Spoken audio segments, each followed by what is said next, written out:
There are some rumors. We're taking a left turn out of Review Town to go to the rumor mill. Ooh. Cayman. We're going to the rumor mill. First rumor up on the docket. Nintendo targeting a 2024 release date for their next gen console, pulling from Andy Robinson at VGC. Development kits for Nintendo's next console are now with key partner studios, with launch planned for next year, sources have told VGC.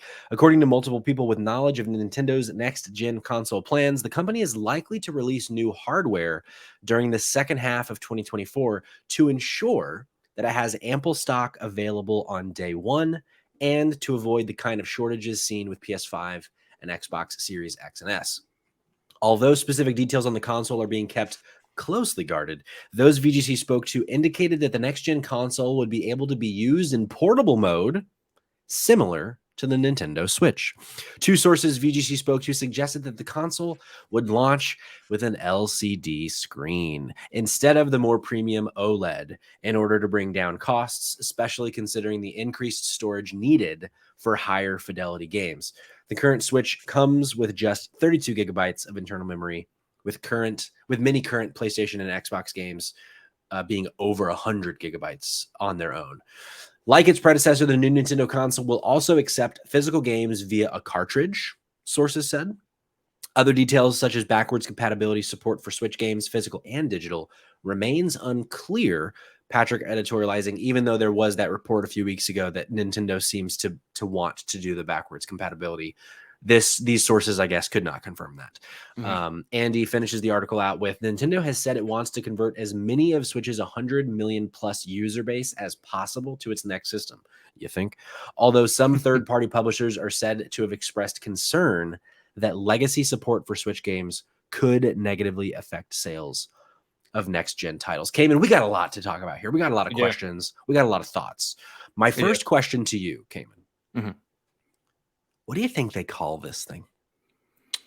Do we think we keep the Switch brand, or do we think, obviously, if they, I guess the question is, do you think it stays Switch something? If so, what? Or do you think it's a new something to name this console? How Wii U went to Switch instead of Wii U 3.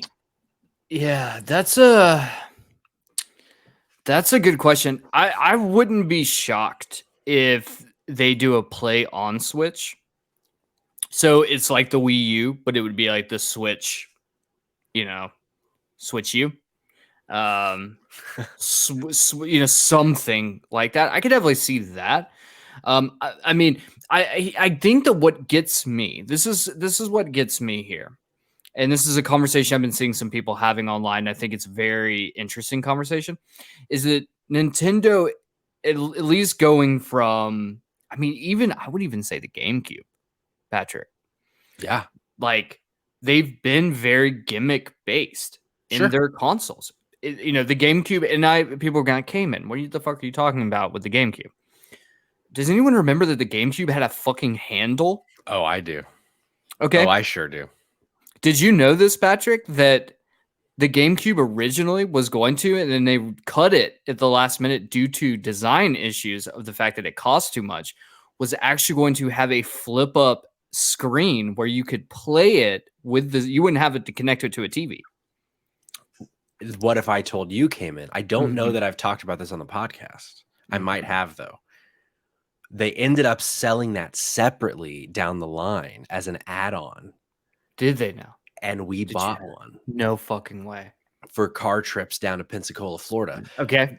And it fucking was awesome. That's fucking dope. So that brings me back to the thing of, like, Nintendo is gimmick based. And I think Nintendo has to remain gimmick based going forward. I don't think, unless they, and we've talked, I think we had conjecture about this the other day. Maybe this didn't make it live on air, but we talked about the fact that Nintendo, if they want to keep up with Sony and Microsoft, like, one of the big things is for them to be able to accomplish that, they would have to create a console that could withstand games that were 122 gigs higher, right? And I just don't foresee that being the case, especially if they want to continue going portable, right? Right. And I don't think they want to limit this to being like, no, you can play these games, but you can only do it cloud, because then that's going to cut into their market. I agree. I've been thinking about that specific aspect of it, because if they want to keep it portable, which I think is a great call, it's a huge thing that differentiates them from both Xbox and PlayStation. I mean, because Xbox and PlayStation have seen the success of the Switch, and PlayStation is coming out with its own portable PlayStation 5 adjacent thing via streaming, obviously, and Xbox has really kind of invested in their own, third-party developed cloud-based handhelds. So like they see the value in handhelds, but they obviously aren't going the route of our systems can natively do it. It's something that sets the Switch apart. And I think Nintendo is smart to continue that. But the point I'm making is I wonder if on this new version of the Switch, if they make it to where there are games that are mandatory in docked mode. And I wonder if that's the way they get around it. If they build a console strong enough where the dock brings in some horsepower on those docked only games, so that you can play Call of Duty, which is going to be on Switch moving forward, or rather on Nintendo consoles moving forward, so that you can play a new Assassin's Creed game, so that you can play XYZ and all the above. I wonder if that's a route that they go. That very well, new console. Yeah, and that very well could be. That could just be a situation. It would be really cool if they could do it where it's like you can play it in dock mode, or you can do it via cloud if you have an internet connection, so you can take it on the go. But I don't know. But I think like that's the thing, is I think whatever they name it will be directly tied to whatever gimmick it is. Sure. If this is just a much more powerful version of the Switch, then I would keep the Switch name and do something like the Switch X or like the Switch, I mean, I kind of feel like it should just we've even said on this show before, like the internet has come up with the name the Super Nintendo Switch or the Super Switch. Ooh, which is fun. It's a fun name, but honestly, I think you just call it the Switch 2. Yeah. If the gimmick is portable and not portable, if you can switch on and off like that, I think if that stays true, just call it the Switch 2.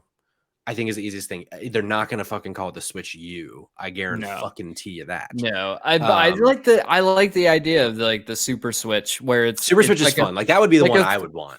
It would be like a nice little a little callback to going from the Nintendo Entertainment System to the Super Nintendo Entertainment System. Like that's kind of cool. And I would love it if they kind of build into the marketing that like some kind of thing like that, where it's like, we're going to give you like a new set of colors for your Joy-Cons to differentiate something interesting like that makes it feel like an evolution. Yeah. But still retaining what it is in theory. Right. And I think if that kind of idea of you can play bigger games, but you have to do it in the dock is a way, like that's the super part of it, right? Like now we can actually play these bigger games, but if you still want to go play Tears of the Kingdom or whatever the new Zelda game is on the go, you can still do that. So I don't know. That's one of those things where like it fits a little too well, perhaps, as you kind of come up with the theory. But I think it'd be cool. Second question for you, Cayman. Mm-hmm. Originally, we've talked many times on the show, your prediction of it coming this year with the Mario game. Yeah, not happening. Right. All I wanted to do is bring it up to say you're wrong. No, thanks. No, the reason I'm bringing it up is now we're getting Mario Wonder, the new 2D platformer in October. Do you think what we're going to call the Super Nintendo Switch comes with a new 3D Mario, or do you think that's too close together with Wonder at this point? What other games do you think this launches with? Let's talk about launch games. I don't think it matters. Nintendo historically have treated their 2D Marios as just something, right? It is what it is. They hype the fuck out of it, and those games are normally really, really good. But it's not like it doesn't impact them releasing something else. I did have a theory. This is actually before I even saw this rumor. I'm going to throw this out here. You ready? Throw it. We're going to get with the launch. I'm making a prediction before we make our predictions. I hope it's not. I hope what you're about to predict isn't what I also want to predict. But you're going to say it first. So if you say it first, you get it. We're going to get a new 3D Donkey Kong. Whoa. Not what I was going to say, but I like it. Well, you got to think, man, the last Donkey Kong, traditional Donkey Kong, or just a Donkey Kong game that we've gotten that hasn't just been like fucking sports related or car related. Yeah. Was Tropical Freeze that came out on the Wii U. And you know what's really interesting about that, Cayman? That studio hasn't made a single game since Tropical Freeze. Dude, are we about to get a Donkey Kong 64 version of Donkey Kong and it's going to be amazing?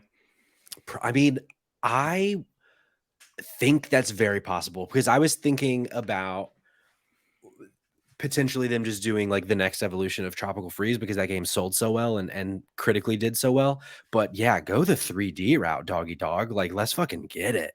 Let's bring in Funky Kong on some 3D fucking shenanigans. Lanky Kong, brother. Let's get funky. Let's get lanky. I dig it. No, what I was going to say was I bet the new Super Nintendo Switch 3DS version 2 comes out with a new Animal Crossing game at launch. I love it. You know what gets people to go out and buy the next fucking Switch? Especially people that got a Switch because of Animal Crossing and COVID. Animal Crossing. Well, with the rumors abound that we're going to just keep this rumored meal going.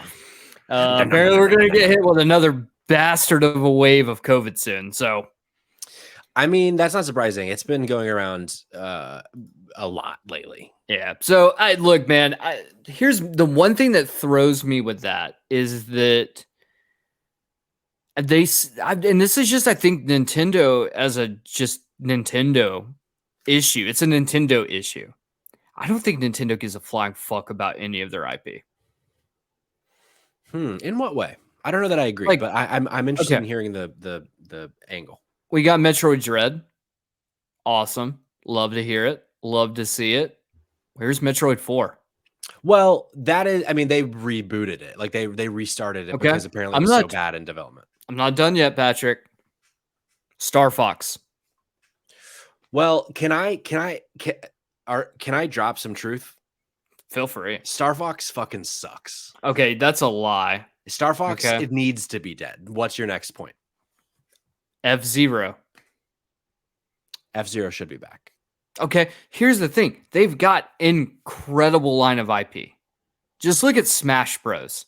Yeah. They've got so much great IP, and they just don't really ever throw any of it out there outside of like Mario and Zelda, or like these are too big. It would be like if Sony were just like, we're gonna release 2 games and that's it for now until like for 3 console generations. We're gonna release 7 different versions of God of War games, one of them being kart racing and one of them being soccer. And well, don't forget Atreus Mansion, where it's this game where you get to be Atreus in a spooky game. And then we're like, and then we're gonna give you every few years, we're gonna give you a Zelda game, or if Sony's senses, they're just like, all right, every 7 years, you're gonna get fucking Spider-Man or something. You're just like, oh, come on, guys, like give me like. But then again, I say that, but then if you look at it, like Sony has also let a lot of IP just sit on the the vine too, where they're like, hey, we're just gonna we're not really gonna talk about Infamous anymore. That's just something that existed. Well, that's because they started making Ghost of Tsushima and that game fucking rules. True. But here's my counter to the Nintendo point. I think I agree with you to a point, but I think in a way that serves them because they like when you look at Smash, fucking 90 million characters, they do every now and then bring out, like going to the 3DS, a new Kid Icarus game. Every now and then they'll bring out that like really kind of C tier, D tier title every like 10 years. And I think partially because they've been kind of filling the gaps with like re-releasing and remaking stuff. Like I'm thinking of the Metroid Prime re-release as in terms of the 3D Metroid Prime kind of buffer until we get 4. Like I feel like they're when you have so many things to pull from, I think there's only so much they can do. But I hear you. Like it is definitely the Mario and Zelda show for sure. Yeah, I mean, it is what it is. I think, and I know we got much more to talk about, but I think if I'm launching a brand new one, I mean, you got to stack it with something big. I mean, And I Metro Prime think, 4 might be it too. yeah, On Metroid. I think Metroid Prime 4, but you also want to hit that niche, that not niche audience, but that like round audience. And I don't think a Tropical Freeze 2 hits that, right? I think that's going to be a game that's going to hit like those people who are like, I love this type of game, because that game is hard as hell. And I think something like a 3D Mario that's more kid friendly, but also 3D Donkey Kong would be more kid friendly and be a little bit better, you know? So I think something like that, you're going to have to. And then, you know, I don't want them to, but like I'm assuming it's probably going to launch with a brand new Pokemon game, especially if it is a Q4 release and they're looking at like, you know, or looking at the end of 2024, like if it is a holiday release, Pokemon lines up, like you might be able to get. But then again, with Pokemon, with how janky, even though I loved it, how janky Scarlet Violet were, I'm also like, you need to give Game Freak more time to like actually work on these games. You're like they're burning the candle at both ends trying to pull that timeline off. It does make me wonder, Mario Wonder. That's the last like known really big release at the moment for Switch, but there's no way they go 12 months without a big release. So I wonder if for next year, if this next console is the first time in a long time where we see a lot of crossover at the beginning for games. Because like usually there's the you go back to last gen, there's the Breath of the Wild on both. You go to the gen before that, Twilight Princess on both. I wonder if this gen there's a handful of titles, like they bring whatever the next Mario is on both, or whatever like I could see there potentially being a bit of could be Mario Kart 9. Oh, I think we absolutely get Mario Kart 9 at the beginning of this next console, because that team also hasn't done anything new other than the new courses for Mario Kart 8 and the length in which it's taking them to release these small boosters tells me that that is a small team working on these boosters, because the main team is working on Mario Kart 9. I would love to see like a Mario Kart Ultimate where we get like a Smash Bros. Ultimate kind of style Mario Kart release where it's like, this game is going to launch with like 28 characters and we're just adding more. I'm in. Yeah. I'm fucking in. Plug it in, brother. Yeah, there's, I'm sure the next 12 months of Spotlight Games will be full of rumors, and then once it's confirmed, we're going to be talking about this next Nintendo console a lot. And I can't wait. But what I want to talk about now is another rumor from the rumor mill. The mill is spinning, it's turning, it's churning and burning, because apparently Elder Scrolls Oblivion is getting a remake. That's according to Tom Henderson at Insider Gaming. In a now since deleted Reddit post, an alleged former employee of Virtuous Games has leaked that the Elder Scrolls 4 Oblivion has a remake in development. Screenshotted and reported by Xfire, the leak states that several projects are in the works at the Virtuous Studio. Typically, we wouldn't report on rumors posted to a Reddit page without any independent verification. However, a mod to the r/gaming leaks and rumors subreddit suggested that they verified proof that the leaker was indeed a former employee of Virtuous Games. So there's a huge caveat to this story. Maybe this is all complete bullshit, but it's still fun to speculate. According to the leak, the remaster is running using both Unreal Engine 5, and Oblivion could release by the end of 2024 or early 2025. No details on what platforms the game would release on were provided. In addition to the news of the Oblivion remake, the leaker also revealed details on several other projects from the studio. Apparently, Project Alter is the code name for Elder Scrolls 4 Oblivion. Project Massive is a AAA title described as Monster Hunter Cross Shadow of the Colossus. Project Cobra is the previously announced a couple months ago or last month Metal Gear Solid 3 remake. Project Ominous is described as a narrative climbing game, whatever that means. Interesting. And then apparently they're working on a new DLC expansion for a game called New World. But obviously the most interesting piece here is the Elder Scrolls 4 Oblivion remake. What do you make of this, Cayman? Here's the thing that I think we need to take into consideration with Redditors. It's probably true. Sure. They take, especially mods, they take that shit serious. Like it's like a second job or a first job for some of these people. Yeah. So if one of those mods were to be like, no, I verified all of this and yes, this is accurate, I would be hard pressed to be like, I don't believe any of it. Yeah. It also makes sense. I know there's a lot here that makes sense. People have been clamoring for an Oblivion remake for forever. Pretty much from the time it came out and the next console release, they wanted a new one, right? Right. I could definitely see it. It also makes a ton of sense that they would be using Unreal Engine 5 to build it, which is the way the state of gaming is, especially for stuff like that. I think Unreal Engine 5 is a solid engine to work off of, because it's and don't get me wrong, I don't know how to make games. I barely know how to wipe my own ass.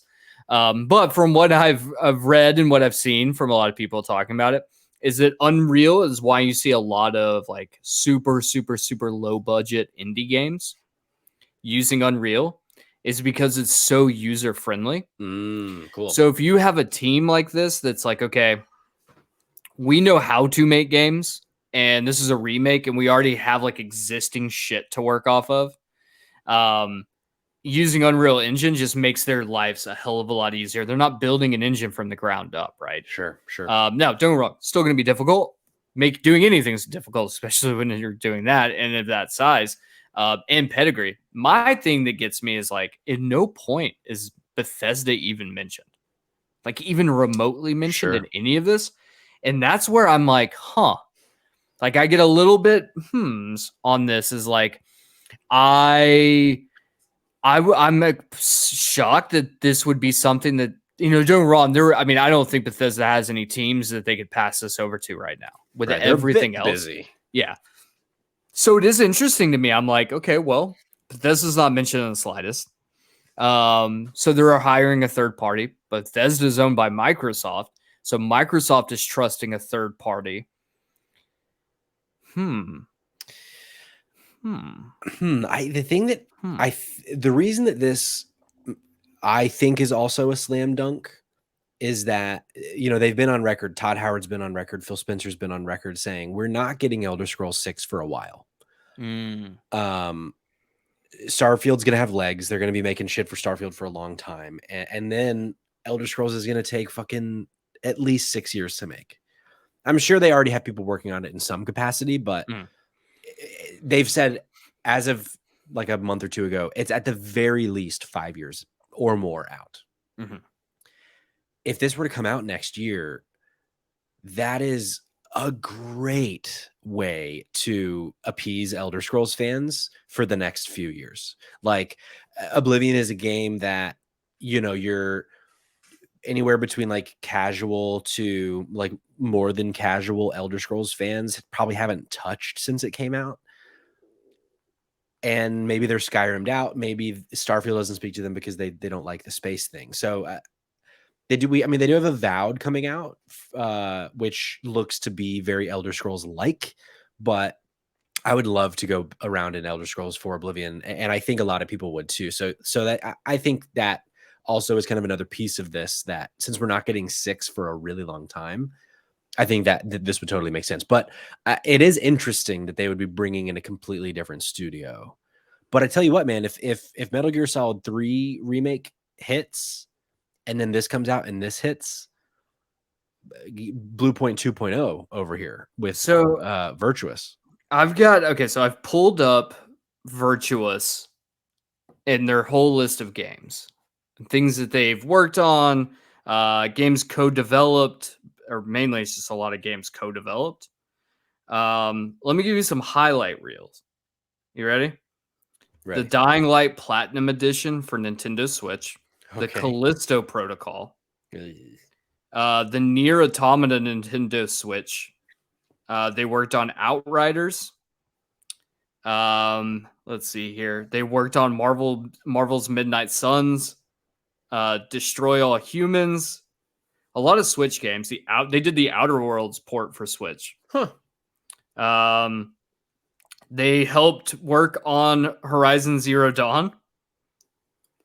Yeah, I mean, it seems like they've not really done anything on their own, really. Yeah, everything looks like things that they have co-developed. One of my personal favorites is Pimp My Ride Street Racing for the PlayStation 2. Let's go. Yeah, But it's an interesting thought, though. Like, if this is being licensed out by Microsoft, and Microsoft is the one kind of okaying this, Bluepoint is PlayStation's remake house to a certain extent.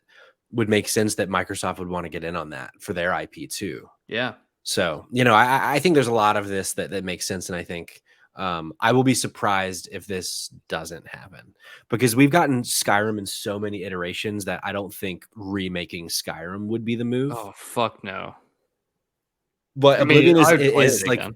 I would play it again too. But Oblivion, the way that Skyrim was built with all the mods that it now has, like, it kind of has already been remade via mods. Sure. Like, there's so many things that can make it souped up already. And Oblivion and Morrowind too are the Elder Scrolls games that have just kind of like been forgotten about. Yeah. Because of Skyrim. So this is exciting for me. And especially if they can time it right, and this falls in a time where there's not a lot coming out. Ooh. I think if you can drop this at like early 2025, like this would be like a perfect, gives enough time for Starfield to really stretch its legs. You're not like impeding on any of its DLC. Then you turn around and you drop Oblivion. I think that's a slam dunk. Fucking slam dunkaroo. At least 5 million copies. Because also, if you're watching the video, let me just look at I mean, this game looks old as fuck now. This is the original reveal trailer.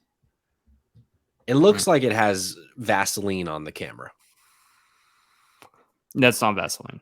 Fucking, how you know it. Fucking give me a remake of this already. Fucking Uriel Septim, Sean Bean voice acted, fucking Patrick Stewart voice acted. Let's go, doggy dog. Yeah. Do you think they bring him back before they die? Pooh. Patrick Stewart's got to be getting there. Oh, I mean, less than 10 for sure. Got to be. God Easy. Rest. God rest. R.I.P. already, brother. R.I.P. already, brother. Fucking clip that out whenever he does. Someone drop that on Twitter for us. Cayman, we've talked about some sweet rumors. I want to make our own rumor, and it might sound like this is a bit, but the fact is, I don't think it's a bit. Okay. I think this has the potential of being a real rumor. Okay. This segment is called Spotlight Games Makes Up a Rumor, though. I love it. Within the last 2 weeks, Cayman, I don't remember the exact day because I didn't necessarily plan on making a bit about this until I realized half the show was talking about rumors. And I was like, you know what? We should talk about this.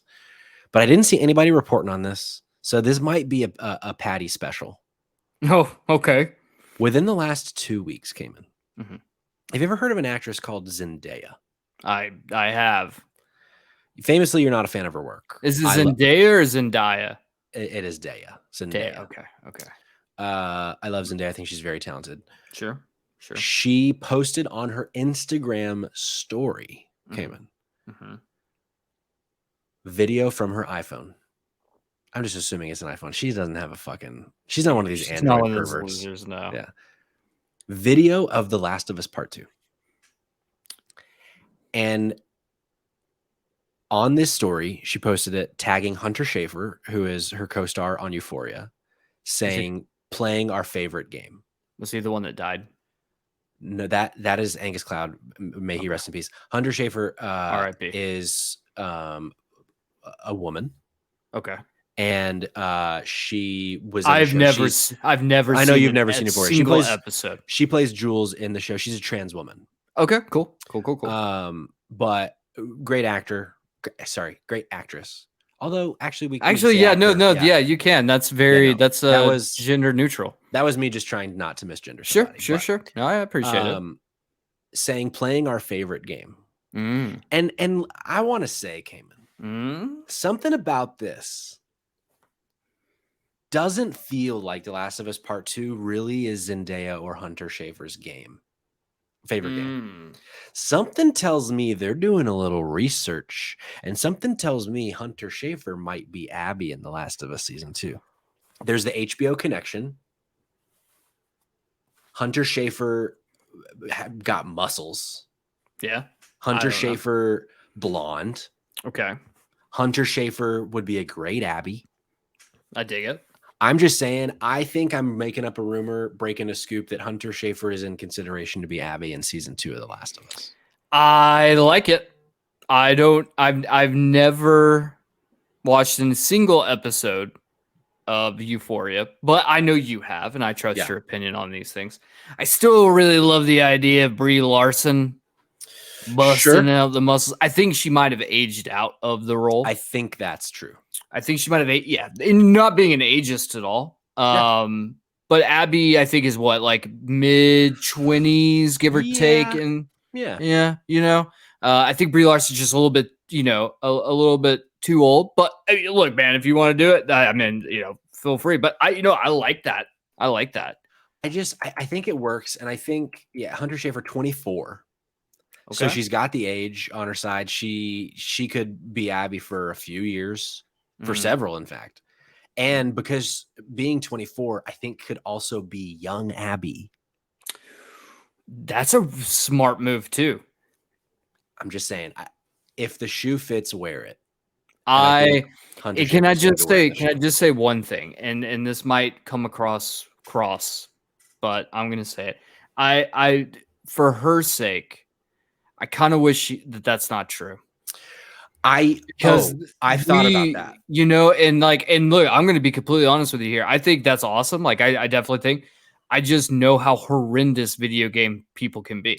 Like, video game fans are terrible people.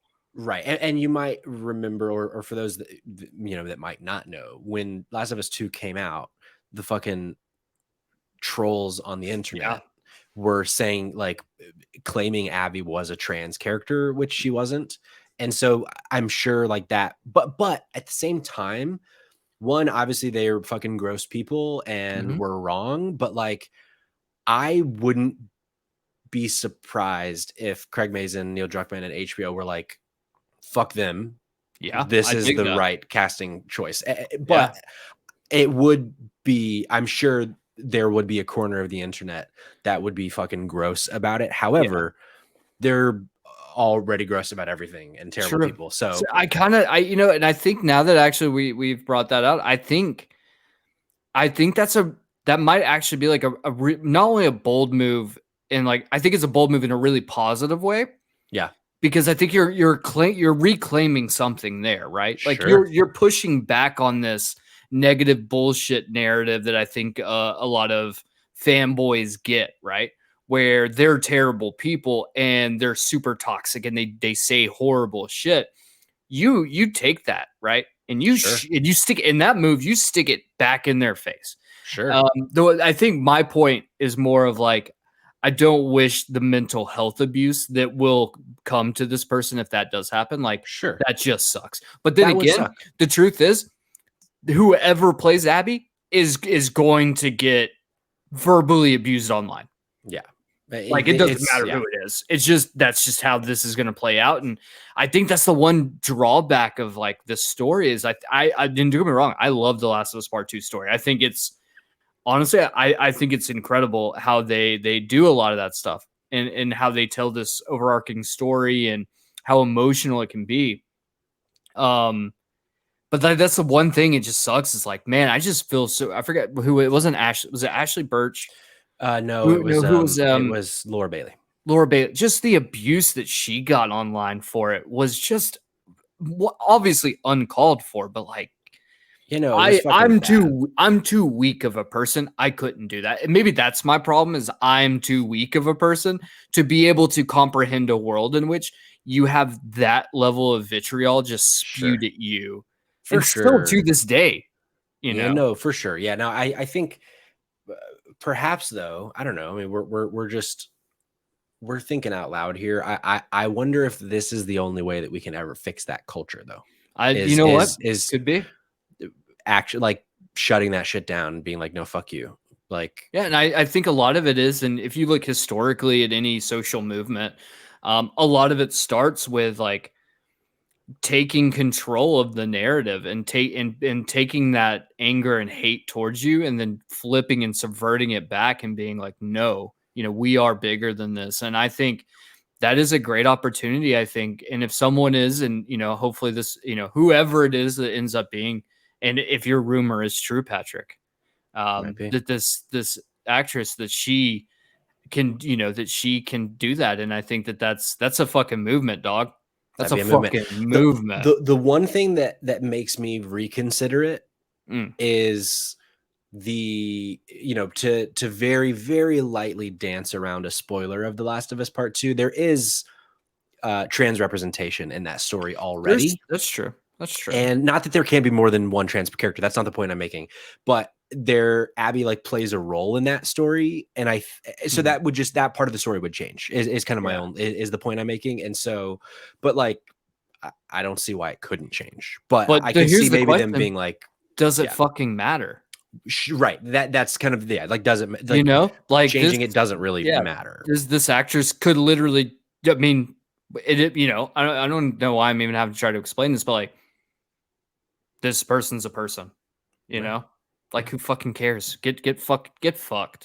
That would be my sign off. Get fucked. Get fucked. But yeah, so all of that to say, Spotlight Games makes up a rumor, but I do actually, Hunter Schafer is now my leading choice for Abby because she's really fucking good in Euphoria, and I think she'd be a great Abby. I respect it. But maybe they just actually do love The Last of Us Part 2, and this is all complete bullshit. I mean, it's a great game. But hey, that's what podcasting is, baby. Making up shit. Cayman, let's bring us home with a little calendar update. Yeah. We're more than halfway through the year, but shit's still coming out. And we got new games coming to PS Plus. We got new games coming to Game Pass. And we got new updates coming to games that we love and talk about on the show. First and foremost, Dead by Daylight. Getting an update. Xenomorph from Alien. Baby. The next killer. Getting more details on the 8th. Is that what you said? Yeah. So Dead by Daylight released a teaser trailer today. Xenomorph will be coming as the next killer to Dead by Daylight. August 8th, they will be announcing more information. One of the hot rumors on the street, and we don't know this until the 8th. They've been very cagey, but they have more details surrounding it. Is that we could potentially get the introduction of Ripley to the Void. We just got Nicolas Cage, and we already have Jamie Lee Curtis from Halloween. Laurie's in the game. So I'm just saying, if you want to get more A-listers in there, baby, one of the quickest ways to do that is to get Sigourney Weaver in there. Yeah. So fingers crossed that that's true. But we do at least know that we are getting Xenomorph. Unfortunately, one of the things that we don't know is when. So hopefully on August 8th, when we do get more information, we'll get a calendar date for that. But I will say, if you're not playing Dead by Daylight right now, Nicolas Cage is a fucking blast to play as. So fun. Your audio cut out for a second. You were just the audio that cut out was you saying Xenomorph, in case someone is confused. Xenomorph. Also, John in the chat. Hey, John, how you doing? Doesn't matter if you're here at the beginning of the show or the end of the show. You're here, and that's all that matters. Thanks for being here. PlayStation Plus editions as of today, August 1st. Dreams, a game that is on its fucking final breath. But hey, you can get it for free now, PlayStation Plus. Also, a game I loved, Death's Door, on PlayStation Plus now. Check that out if you got a PlayStation. It's very like OG Zelda adjacent, kind of isometric. You play as a little crow. Oh, it's a great game. Great music too. And then for all of you golf perverts out there, PGA Tour 2K23, get your clubs, fucking hit the links. Do your whatever golf people do. Yeah, fucking god damn it. And then Game Pass editions as of today, one of the best games ever made, Celeste on Game Pass on the 3rd. So the day this releases, you're going to get a short hike on Game Pass. And then next week on the 9th, you're getting Limbo, one of the OG Xbox arcade releases, coming back to Game Pass, or coming back to Xbox rather, for free as a Game Pass game. And then a game leaving Game Pass this month, Death Stranding, middle of the month. That's going. And there's more in both lists, but I just pulled the ones that I found interesting or that I think you might find interesting. My sweet, sweet audience. Patrick, can I interject just quickly? Yes. For all of you who have PlayStation or playing on a PlayStation right now, regardless of PlayStation 4, PlayStation 5, PlayStation's currently just did a refresh for the summer games sale. So now is a perfect time if you are like me, who fills up their backlog with games they rarely, if ever, actually go back and play, but they feel that excitement of spending money they don't have. Let me give you a couple highlights on just some games that you can currently get right now through this deal for considerably off. First things first, you can get Twisted Metal Black remastered. If you want to play Twisted Metal, sell PlayStation 2 game is currently $5 right now on the game sale. $5. That's cheap. My wife's, I think, current game of the year outside of Tears of the Kingdom, Dredge. You can currently get marked down to under 20 right now. Hell yeah. Through this sale. And there's one more in here that I wanted to point out that I think is really important. You can currently get fudging something that I completely forgot. Well, you can get Persona 4 Golden is currently marked down to $13. Let's go. So if you've never played it and you're like, I don't want to spend $20 on this game, just get it for $13. Save a little money. But no, seriously, this summer games sale on PSN right now, these are just, I'm pulling just games that are under $20. But they've got huge deal going on. You can get Ghost of Tsushima Director's Cut for PlayStation 5. You can get it for fucking $20 right now. A great deal. Resident Evil Village, $20 right now. There's just look, just go through and your heart. There's a lot of good shit. Ezio trilogy, like $9 right now. Yeah. John, you're one of us. He says $5 I shouldn't spend for a game I won't play. I'm in. Yes, that's exactly how I work. Also, a new release as of today, too. I'm going to be talking about on next week's show. Telltale is back. Oh, that's right. With The Expanse. I love it. Episode 1 is out. So, I remember you really loving The Expanse. I watched the first season and some change and stopped. Not with the intention of never watching again. I just stopped. So I'm hoping, my goal is that this game is so good that it gets me back on the Expanse train and I start. I love it. I love the Expanse. My one thing, and this is something I will say about Telltale games, is that I won't play it until all episodes are out because I can't do the whole wait a couple months for the next one. The reason I would have waited, but they did say with this one, they've already said when all the episodes are dropping. Ooh. So there's not that is it going to be 5 weeks? Is it going to be 3 months? It's all of it will be out by September. Oh, no way. Okay. Yeah. So that's why I'm going to go ahead and I'm going to trust in the process and see how this does. Philadelphia 76ers. Yeah, exactly. So I'll next week I'll give some thoughts on episode 1 of The Expanse. So if that's of interest to you, I hope to see you next week. Go follow us. Fucking Twitter at Spot Games Pod, Instagram, TikTok, Threads at Spotlight Games Pod, Twitch, Spotlight Games Pod, YouTube, Spotlight Games Pod. Come on. What are you doing? What are you doing? You can follow me at Patrick Schwag. Cayman, where can they follow you? You can follow me at the Dumpster Boy on Twitter if Twitter's still around in 5 days. I don't post any personal stuff anywhere else. But if you haven't caught up on Save Trash Cinema's backlog, because we're still not back yet, baby. Maybe one day. We'll be back. Trust me. We'll be back. My wife has been complaining at me because I haven't been doing it, which that's crazy when that happens. But you can go follow us at Save Trash Cinema, literally everywhere at Save Trash Cinema. Because why would anyone want that name for anything, right? What the fuck? What the fuck? And then John closes us out by saying, follow him to work, follow him to the grocery store. Wait, nope, you already said it. We're going to be following you there. And what are we going to do when we find you? That's just between you and me, John. Have a great rest of your week. Have a great week and play some video games. Tell us what you're playing. Nick, if you're listening, you told me you were going to send me some thoughts on Final Fantasy 16. I never got them to read on the show. Fucking send them, you coward. I've been playing more Final Fantasy 16 came in. I don't know about that game. Really? I don't know about that game. I know we're going long. I mean, at this point, either you're Fuck here or it. you're not. Fuck it. It's like, you know, that the old line from the movie, just when I thought I was out, they pull me back in. They haven't pulled me back in. I just think I'm out. How? I don't know, man. Something about it is just not fucking yanking my chain. And I'm continuing to play it, but it's part of the reason I've been going through this little indie fucking era of mine is like little bite size. you be getting these little bite size, little num num num num. Because for some reason I just can't fucking get into Final Fantasy 16. And I'm like, I'm pretty far in. And it's just like, I don't know. Dude, trust me, just if I know I hate it when people tell you this when they're like, you just gotta wait, give it. Look, here's the thing. I was enjoying the shit out of this game well before I got to this point, but I think Patrick, get to the Titan fight. Okay.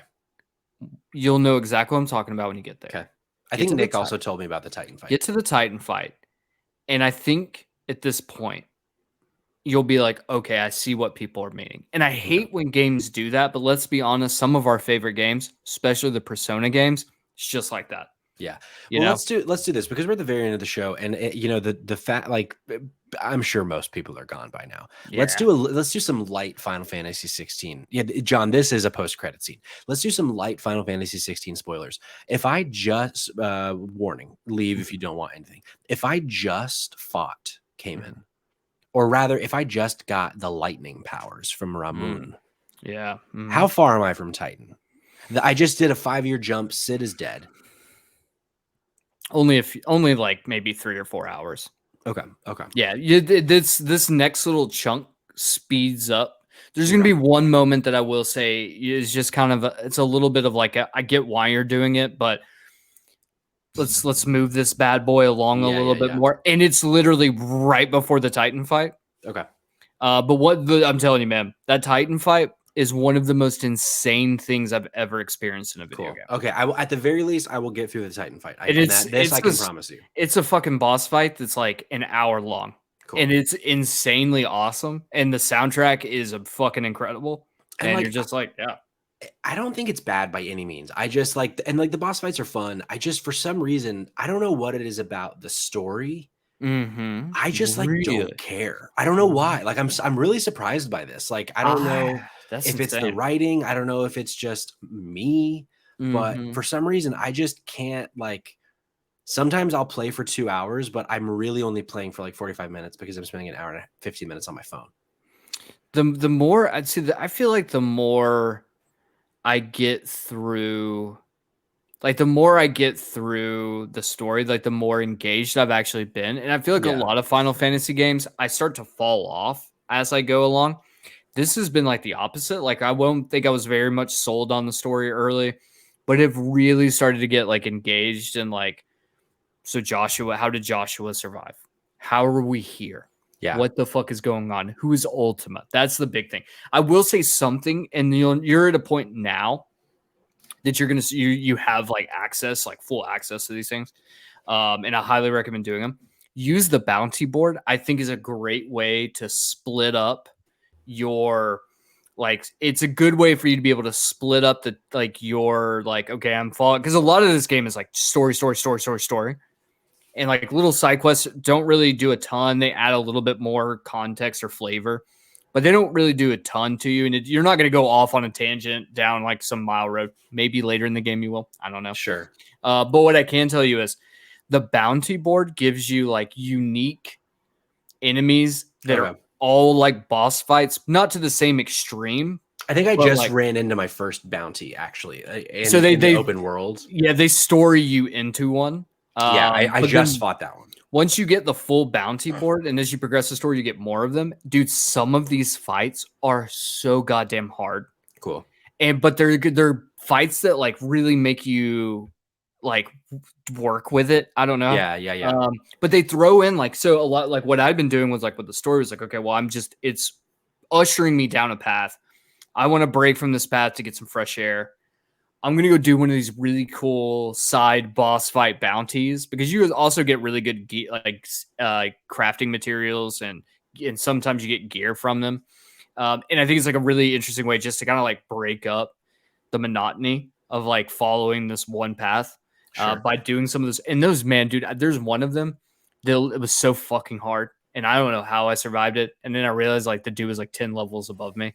I was like, holy shit. But yeah, I don't know, man. I think, like I said, like for me right now, the biggest issue I'm running into is like I log off at 6 o'clock and I'm like, I'm so tired by 9 o'clock. I'm like, I gotta go to bed, but I have to work on the house. I like don't have enough time. You're running out of time. You don't have the hours. Yeah. Yeah, I don't know. I had a similar experience when I did the 7 remake. Like it took me a really long time to beat that game, but there was finally a moment where I was like, oh, I'm in now.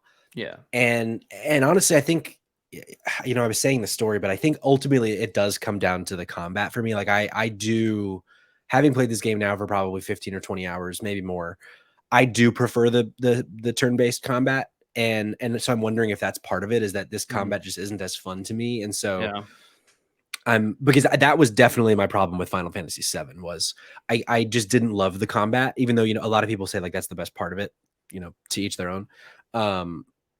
So I've been kind of like waiting for the story to pull me in, and I'm hoping that it does, because I can't deny the like how well of a game, how well made it is, and like how like the quality of it and the production value, like all that shit's great. It just, yeah, I don't know. So I'm gonna keep you guys posted and see if it can finally pull me back in. But well, Godspeed, brother. Godspeed, brother.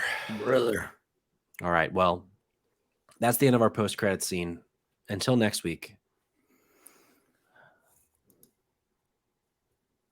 Oh.